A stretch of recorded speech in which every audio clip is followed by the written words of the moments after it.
Assalamualaikum warahmatullahi wabarakatuh. Perkenalkan, nama saya Novi Ramayanti dengan NIM A1C221079 dari kelas R001.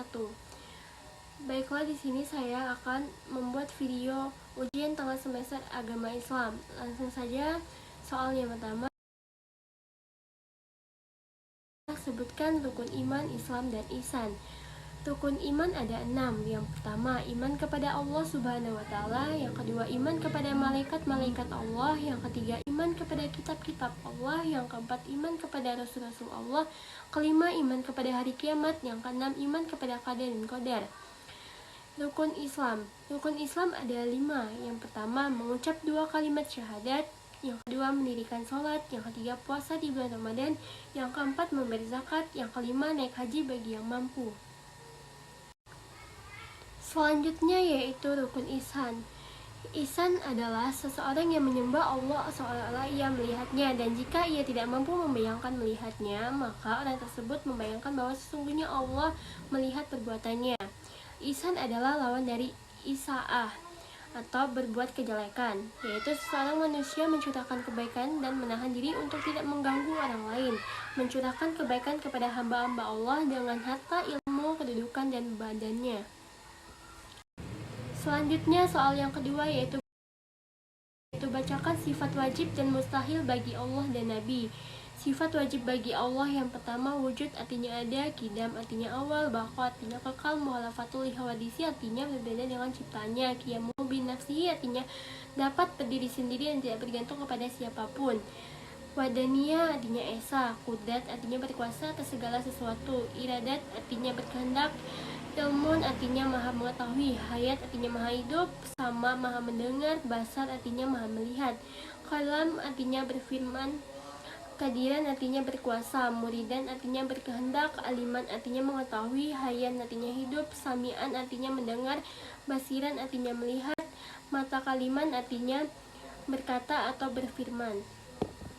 Selanjutnya yaitu sifat mustahil bagi Allah. Yang pertama ada adam artinya tiada, hulud artinya baru, fana artinya binasa, mumat salatul hawadisi artinya menyerupai makhluknya, qiyamuhu biyak tihi artinya berdiri dengan yang lain, ta'adud artinya lebih dari satu, ajzun artinya lemah, karaha artinya terpaksa, jahlun artinya bodoh, mautun artinya mati, samamun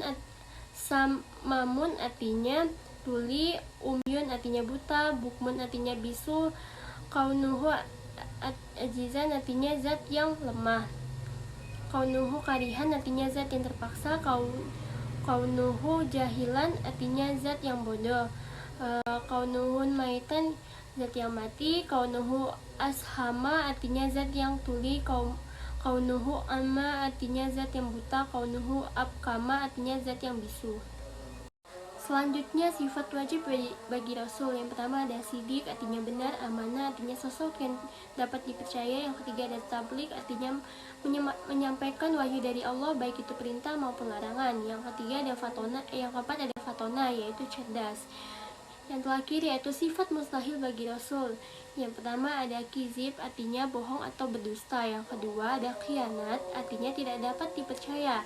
Yang ketiga ada al-kitman artinya menyembunyikan rahasia. Yang keempat al-badalah artinya bodoh. Usalli ala maitati takbiratil fardhu kifayati ma'muman lillahi ta'ala. Allahu akbar. Bismillahirrahmanirrahim.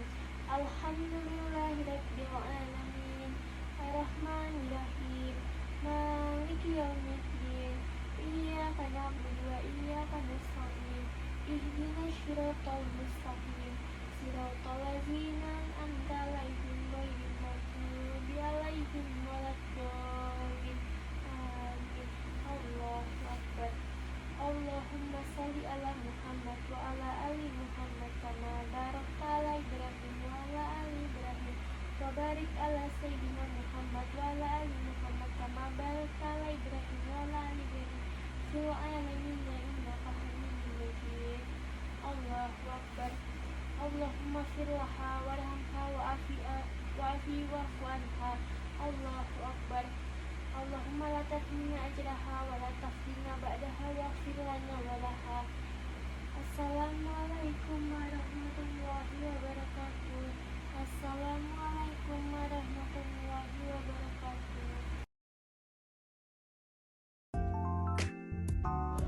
Syekh Muhammad bin Saleh Al-Mutsaimin dalam buku Aqidah As-Sunnah wal Jamaah menjelaskan, hanya akidah yang benar disertai amal soleh yang dapat mengantarkan seorang muslim kepada kebahagiaan dunia dan akhirat.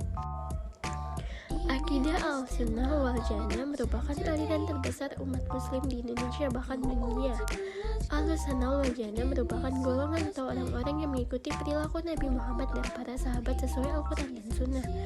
Menurut Syekh Hasim Asy'ari dalam kitab Zidayat Talikat, kelompok ini terhimpun dalam 4 mazhab, yaitu mazhab Hanafi, mazhab Syafi'i, mazhab Maliki, mazhab Hambali. Akidah Ahlussunnah wal Jamaah adalah akidah yang bisa dipertanggungjawabkan kebenaran perilaku agamanya kepada Al-Quran dan hadis. Segala hukum yang dipandang harus didasarkan pada Al-Quran dan hadis. Adapun 4 hukum akidah Ahlussunnah wal Jamaah diantaranya yang A. Akidah Tauhid, yakni salah satu akidah yang terpangkal pada tafwid dan ta'wil yang mutabar.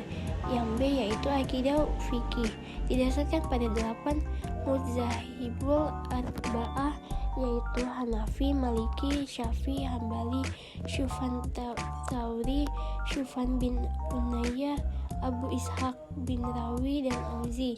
Yang C yaitu akidah negara, yaitu keputusan ijma umat yang menitik beratkan kepada keselamatan. Yang D yaitu akidah tasawuf atau tarikat, apapun yang bersumber kepada Al-Quran dan hadis sahabat Nabi yang dipandang benar. Islam adalah agama yang menghargai dan meninggikan derajat orang yang berilmu. Dalam Islam sendiri terkandung ilmu pengetahuan yang tidak terbatas dan terpisah-pisah, seperti halnya masyarakat Barat membagi dan memisahkan ilmu menjadi beberapa cabang. Ilmu pengetahuan dalam Islam tersusun dalam kesatuan dan bahkan dalam Al-Quran sendiri terkandung ilmu pengetahuan di dalamnya, sebagaimana Allah menyebutkan dalam Al-Quran tentang orang-orang yang berilmu, berpikir dan berakal.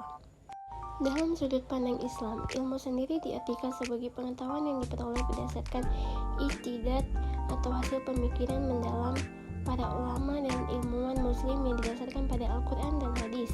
Al-Quran dan hadis adalah pedoman hidup manusia. Di dalamnya terdapat ilmu pengetahuan yang universal. Allah bahkan menurunkan ayat pertama yang berbunyi bacalah, sedangkan kita mengetahui bahwa membaca adalah aktivitas utama dalam kegiatan ilmiah. Kata ilmu itu sendiri disebut sebanyak 105 kali dalam Al-Quran dan kata asalnya disebut sebanyak 744 kali.